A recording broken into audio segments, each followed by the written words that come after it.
the opener there. So yeah, and basically a complete game near shutout, gave up those two. So and who knows? I mean, he could have had some butterflies coming into that. That was his first game back at Fenway since the controversy. So he did fine. So what about Archer though? Let's see. Has he? Yeah, he's pitching pretty well. He's got a 3.05 ERA in his last three. three. He didn't get off to a great start. He's finally coming back down. Yeah. Oh, actually, not to get off topic here, but you know who else is pitching very well right now, but you wouldn't know it on paper, is Brad Ziegler of Miami. Of course. Yeah, he had like an 8-something ERA, just getting absolutely shelled to start the year, and he's got it down to 5-something now. And has Did Cladro get the win today? No, because I think they lost. Yeah, another excellent point. Yeah, so if we're going to go back to 2016, yeah, he got the start, but he did pitch 5 scoreless innings, Clay Buchholz. So, yeah, so awesome. Yeah, there's some familiarity there with Lovello for sure, and maybe even Mike Hazen. I mean, he was an executive the whole time Buchholz was here. So, yeah, so I hope he does well. I don't really have any bitterness. I mean, the frustration will never die with him, you know. The hype was so real for so many years. Oh, yeah. He's next. He lived off of a no-hitter for 10 years. Yep. A no-hitter and then 3 months in 2013. Not even 3 months, actually. About a month and a half. He was pretty nasty in 2010, too, though. Was he? Yeah. That's the thing. Like, he had, like, these stretches to where he gave us all hope. Right. And then he just ripped it away from us. Well, finally. He was one of the best pitchers in baseball in 2013, and then he got hurt against the Angels, and it all went down the drain. Oh, and then remember, he wanted all the credit in the world for going out there and pitching 5 innings in St. Louis in the World Series. Yeah. It's like, I'm hurting. I know I'm not 100%, but I'm going to go give it your all. I'm like, dude, if you can't give it your all, then please don't pitch. Please. There's a reason. Right. We have other pitchers. My God. Yeah. Yeah, and he'd make up a lot of excuses. The big thing in 2016 was he'd be like, he goes, I thought I pitched really well. They were just hitting the ball where we weren't, you know? I was like... just a couple inches away. I was like, I thought my stuff was good. Yeah, I made a meme basically saying exactly that, and then I ended it by saying, I'll probably throw a no-hitter next game. You know? Oh, God. Yeah, but with that said, I hope he does well. And I like the Diamondbacks, too. They're my favorite National League team for now, anyway. Here's another thing while we're on them. Is Paul Goldschmidt basically Alan Craig now? Like, is that what's coming? No. Guy's losing it. Yeah. I don't know. That'll be fine. Let's just forget I said that. I don't want it to be true. I'm just saying. Yeah. Hitters have slumps. And actually, some longer than others. I think I know. I think he'll be all right. He'll be fine. I did some research, and I know exactly when Alan Craig developed the yips. It was really? Yes, it was when he came in physical contact with Will Middlebrooks. In that interference game. Think about it. Neither one was the same after that.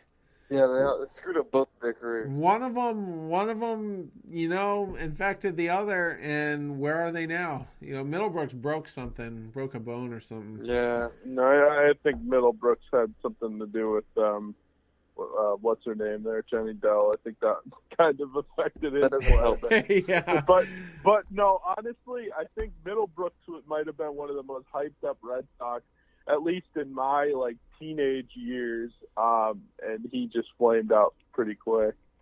He had at the time, I think Benintendi has since passed him, but he had the best first 90 days of any player in Red Sox history, including Ted Williams. Middlebrooks did. Jesus. Yeah, and then he had the wrist issue. And like I said, I think Benintendi basically stole his thunder. But yeah, I've never been so disappointed in a prospect, and I really hung tough with him. I mean, even even after the World Series when he lost his job to Bogarts, actually, I still thought he would come back in 2014 and figure it out. But it's 2014 and 15 were two of the worst Red Sox years of my life. Yeah. Oh yeah. Oh my God, those were so unwatchable. I mean, obviously I watched a lot of it, but you got towards the end of those years and it's just like, oh, can it please end, please? 2014 was really bad because I mean we had to watch. 15 got better, but Lester got shipped and all that, all this weird stuff we never foresaw. But I will say this about 2015: I really enjoyed the 2 months that Lovullo managed them because the team just played way over their heads. Joe Kelly went on this like 8-0 streak. Bradley had his first real breakout. Was hitting over 400 for a few weeks, and I really enjoyed those couple months, even though we were out of it. But yeah. Anyway, the last game, like I said, we don't have a starter for Blake Snell, which is kind of scary because that's he pitches very well against us. So who would it be? Who pitched after Price? That was Pomeranz. So maybe they're a little up in the air there, and they're just not committing to him. So I guess we'll find out within the next day or two. But yeah, maybe we'll have a bullpen day.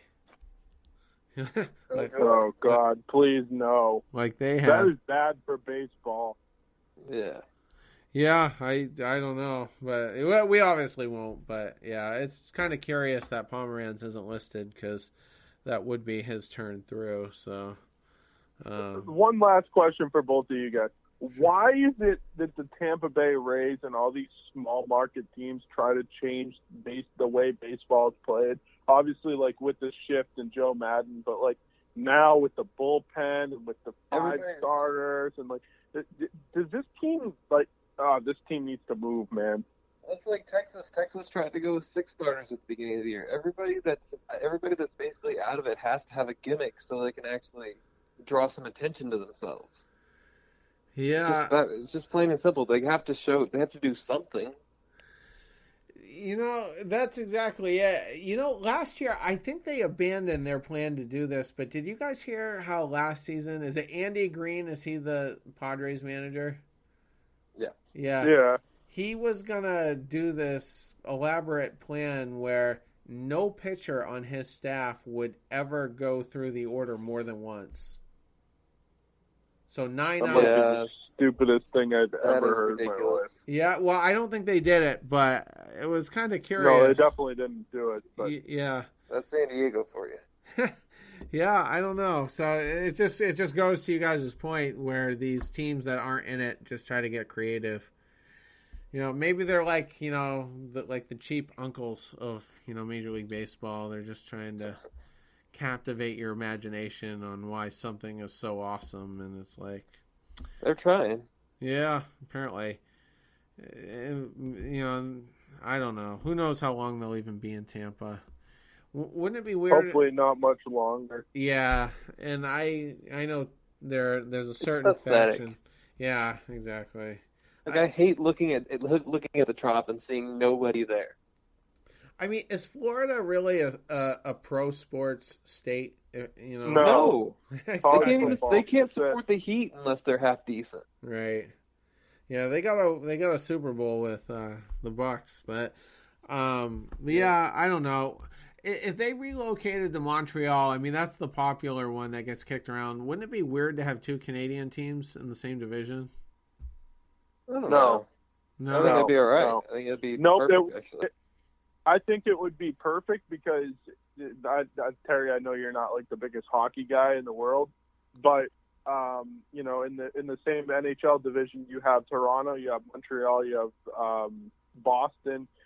Obviously, you don't have Washington, but like you'd have those 3 teams, and so you'd have Boston, a rivalry with Toronto. Not really, but you'd be in the same division, and then Boston with Montreal. And then you'd also have New York with Montreal, and then obviously Baltimore would be different. But, I mean, it just totally makes sense, especially, like, regional-wise. Like, why is Tampa in the AL East? I mean, obviously it makes sense, but, like, It's like in football. It's like, why are the Cowboys in the NFC East? It just doesn't make sense. Yeah. It's asinine. Yet the Rangers, who are literally a stone's throw from there, are the AL West. So them and the Astros. Right. It makes no sense. They're in the AL Central, right? Or no, they're in the AL West, in the West. as well, right? Yeah. They're in the same division, but they used to be in the NL Central. The Astros did when they had 6 teams. Right. Yeah. Well, and if anything, moving a team to Montreal should spark up an extra. It should at least reignite the fires with Toronto. I mean, Tampa and Toronto don't exactly hate each other anymore. But if you move a team to Montreal and all of a sudden it gets a little chippy. Yeah, I'm not saying it's a bad thing. I'm just like, it's just literally a foreign thought to me that you would have two teams north of the border in the same division. So yeah, I'll tell you what, when the Blue Jays were in the postseason, I have friends that live up there and stuff, and they said there was kids into it, there was parents, there was older people, younger people, and everybody, the whole country was into it. So you wouldn't have that if the Expos were there, or call it whatever you wanted. You'd have Toronto, and some people would root for them, and some people wouldn't. But so it wouldn't be like the whole country's rooting for the Blue Jays. So I guess there would be some Expos fans. I think people forget that the Expos had a pretty good fan base until the strike of '94, where they had like the best team in Major League Baseball, and then they didn't end up playing the postseason. Right. Yeah.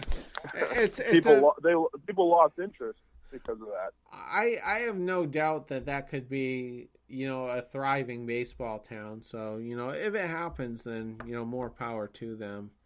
They need a stadium first and foremost. They can't go back to Olympic Stadium. Right. Anything's better than the Trop too. So it's like well, true. Yeah. It is better than the Trop. Anything's better than the Trop. My backyard might be better than the Trop. The Trop and then Oakland's Coliseum are just awful. Right. See, Oakland's Coliseum at least has some character. Right. There's been some great games in there, and there's been some NFL games in there. Like, the Trop has nothing. They had the Tampa Bay Lightning there, like, back in '93 or whatever it was. We went to the World Series once. It's frustrating seeing a ball game in that place. I mean, yeah. At least Miami doesn't do well either. But Miami fills up more than Tampa does, and Tampa's got a better team. Right. Miami's got a better stadium. That's a goofy stadium, and that place isn't much better either, by the way. Yeah. I don't like that stadium. I think Minute Maid is one of the coolest looking stadiums, I feel like, but Minute Maid, it's okay. It's dirty. It's dirty? Yeah, it's dirty. Oh, I didn't know that. Yeah, what do you mean it's dirty? Like, it's not clean. Like, you mean it's not kept well? Is that what you're saying? It's not kept great. I feel like Globe Life and Arlington's kept better than Minute Maid is, and then I think Chase Field, like, if we're talking like the South, Chase Field has the best stadium. Really? Of the three. Yeah, Chase is awesome. They hate that though. They're gonna they're gonna move to another stadium, aren't they? I love that stadium.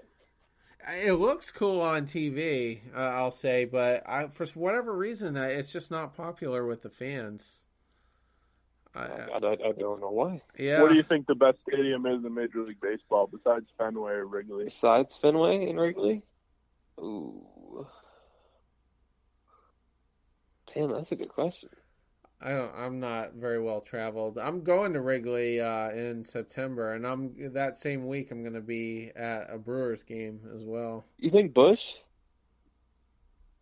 That's one of the nicest stadiums, I think. Yeah, that's a nice stadium. Well, that's like a classic baseball stadium, I think. Yeah, it's got that, let's say, probably that same Wrigley feel to it too. Even though it's brand new. Oh, right. You're it's talking Busch 3.